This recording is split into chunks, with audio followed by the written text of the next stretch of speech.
गरीब किसान। एक गांव में गोलू नाम का किसान रहता था। परिवार में उसकी पत्नी और 2 बच्चे, यही उसका संसार था। गुजारा करने के लिए वह अपने बेटे से खेत में फसलें उगाता था और उन्हें बेचकर अपना और अपने परिवार के लिए 2 वक्त का खाना जुटा पाता था। उसके पास इतना धन नहीं था, लेकिन फिर भी वह काफ़ी खुश था। एक दिन दोपहर को वह अपनी पत्नी के साथ खेत पर खड़े होकर कह रहा था, हे भगवान, अगर बारिश हो जाए तो इस बार सभी किसानों की फसलें अच्छी हो जाए। उसकी पत्नी भी कहती है, हाँ, अगर बारिश हो जाती है तो इस बार काफ़ी अनाज हम किसानों के पास आ जाएगा। लेकिन बारिश की एक भी बूंद ज़मीन पर नहीं गिरती। सभी किसानों की फसलें बर्बाद हो जाती है। गोलू की फसल भी पूरी तरह बेकार हो जाती है। ये देखकर गोलू कहता है, भगवान, इस बार किसानों का बहुत नुकसान हुआ है। मैंने तो इस फसल और बच्चों की पढ़ाई के लिए कर्जा भी ले रखा था। अब मैं इस कर्जे को कैसे चुकाऊंगा। यह सुनकर गोलू की पत्नी गोलू को सहारा देते हुए कहती है, कोई बात नहीं, जो होना था हो गया।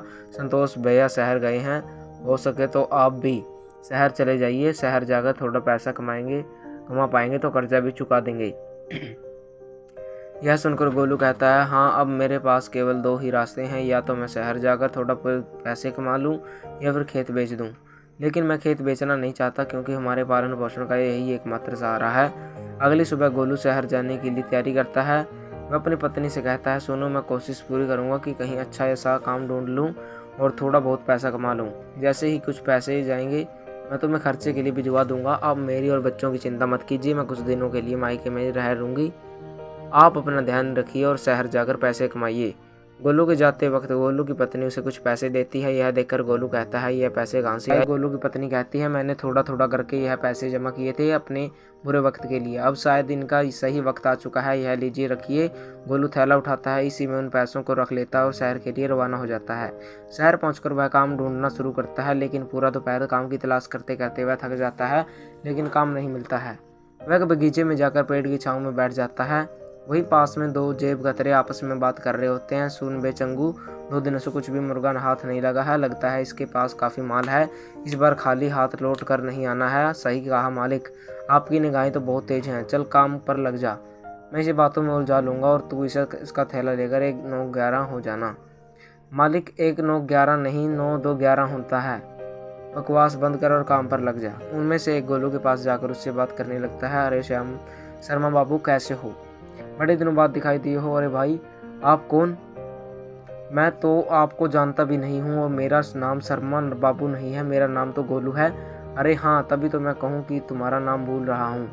अच्छा, और बताओ क्या हाल है? अरे क्या बताऊँ भैया, गांव से शहर आया हूँ काम की तलाश में, लेकिन काम नहीं मिल रहा है। आप मेरे लिए कोई काम ही बता दो। इन दोनों की बातचीत हो रही थी, तभी चंगू गोलू का थैला लेकर 9 2 11 हो जाता है। पहला जेब कतरा कहता है, अरे भाई, लगता है पहचानने में गलती हो गई, चलो मैं चलता हूँ। अजीब लोग हैं शहर के। इतने में गोलू की नज़र अपने थैले की ओर पड़ती है, लेकिन वहाँ पर थैला न देखकर वह काफ़ी निराश हो जाता है और कहने लगता है, शहर के लोग तो बड़ा ही निर्दयी है, गरीब के थैले को भी नहीं छोड़ते। वह भगवान से प्रार्थना करता है कि वही उसकी मदद करे। इतने में गोलू के पीछे से एक दर्द भरी आवाज़ आती है, बचाओ बचाओ। गोलू उस आवाज़ को सुनते हुए पीछे मुड़ता है और देखता है कि वहाँ एक घायल व्यक्ति ज़मीन पर नीचे पड़ा हुआ है। उसके आसपास से लोग गुजर रहे हैं, लेकिन कोई भी उसकी सहारा नहीं दे रहा है। गोलू तुरंत जाकर उस व्यक्ति को बैठाता है और उसकी घायल स्थिति को तुरंत हॉस्पिटल ले जाने का इंतजाम करता है।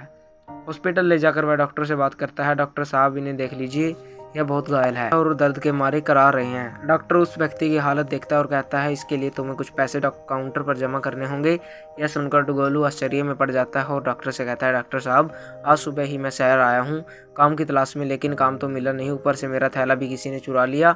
मेरे पास अब कोई पैसा नहीं है, मैं खुद भूखा भाखा काम की तलाश में इधर उधर घूम रहा हूँ। लेकिन तभी मुझे ये ज़मीन पर घायल पड़े दिखाई दिए और मैं इन्हें हॉस्पिटल लेकर आ गया। डॉक्टर उस व्यक्ति का तुरंत इलाज शुरू कर देते हैं और कुछ समय बाद बाहर निकलते हैं। तभी गोलू अपनी जेब से एक पर्स निकालता है जो उसे घायल व्यक्ति की जेब से गिरते हुए मिल गया था। वह उसे डॉक्टर को दिखाते हुए कहता है, यह लीजिए डॉक्टर साहब, यह इन्हीं का पर्स है, मैंने तो इसे खोला भी नहीं है, देख लीजिए, शायद इसमें पैसे हों। डॉक्टर उस पर्स को चेक करता है तो उसमें बहुत सारे ID कार्ड और क्रेडिट कार्ड होते हैं। जब डॉक्टर उनके ID कार्ड को चेक करता है तो उसे पता चलता है कि यह तो शहर के सबसे अमीर आदमी है।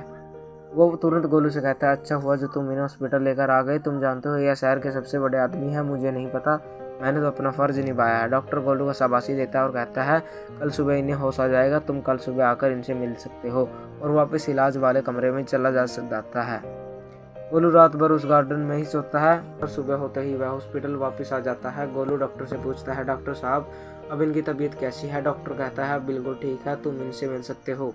डॉक्टर उस व्यक्ति से गोलू का परिचय कराते हुए कहता है, गोलू जी हैं, इन्होंने ही आपकी जान बचाई है, यही आपको हॉस्पिटल लेकर आए थे। यह सुनकर गुरमीत जी कहते हैं, धन्यवाद मेरी जान बचाने के लिए। तुम हो कौन और क्या करते हो? तभी गोलू कहता है, मैं गाँव से शहर आया हूँ एक अच्छे से काम की तलाश में, लेकिन अभी तक मुझे कोई भी काम नहीं मिला है। मैं शहर पैसे कमाने के लिए आया हूँ। गुरमीत जी यह सोचकर हैरान हो जाते हैं कि यह व्यक्ति इतनी परेशानी में होते हुए भी मुझे हॉस्पिटल लेकर आया। वह कहते हैं, मुझे यह जानकर बहुत अच्छा लगा कि इस समय मैं भी तुम जैसा अच्छा और ईमानदार इंसान है। तुम कल सुबह ठीक इसी समय आना, मेरे पास तुम्हारे लिए काफ़ी अच्छा काम है। गोलू शुक्रिया करते हुए वहाँ से चला जाता है और अगले दिन ठीक उसी समय हॉस्पिटल पहुँचता है। हॉस्पिटल से वे दोनों गुरमीत जी के घर के लिए रवाना हो जाते हैं। घर में प्रवेश करते वक्त गोलू उनसे एक बड़े से महल और बड़ी बड़ी गाड़ियाँ देखकर हैरान रह जाता है। गोलू अंदर जाकर सोफे पर बैठ जाता है। तभी गुरमीत जी नौकर से उसके लिए पानी और खाने के लिए कुछ लाने को कहते हैं। गुरमीत जी कहते हैं, गोलू तुम खा पी लो, तब तक मैं 15 मिनट में आता हूँ। गोलू खा पी कर थोड़ा आराम करता है। तभी गुरमीत जी आते हैं और कहते हैं, गोलू शहर के बाहर मेरी एक बड़ी फैक्ट्री है जिसमें खेती से जुड़े उत्पाद बनाए जाते हैं, वहाँ पर तुम्हें खाने पीने को सब मिलेगा, रहने को घर मिलेगा। गोलू कहता है, यह तो मेरे लिए बहुत ही अच्छी बात है, वैसे भी मैं एक किसान हूँ, खेती बाड़ी के बारे में बहुत अच्छे से पता है। गुरमीत जी कहते हैं, तुम चाहो तो अपने परिवार को भी यहाँ लाकर रह सकते हो। गुरमीत जी गोलू को कुछ पैसे देते हैं जिससे वह अपने कर्ज को चुका पाए। फिर गोलू गांव जाता है और अपने कर्जे को पूरी तरह चुका देता है और अपने परिवार के साथ शहर वापस लौट आता है। तो दोस्तों, कैसी लगी आपको ये कहानी? कमेंट करके जरूर बताएं। अगर आप हमारे चैनल पर नए हो तो चैनल को सब्सक्राइब करें, वीडियो को लाइक करें।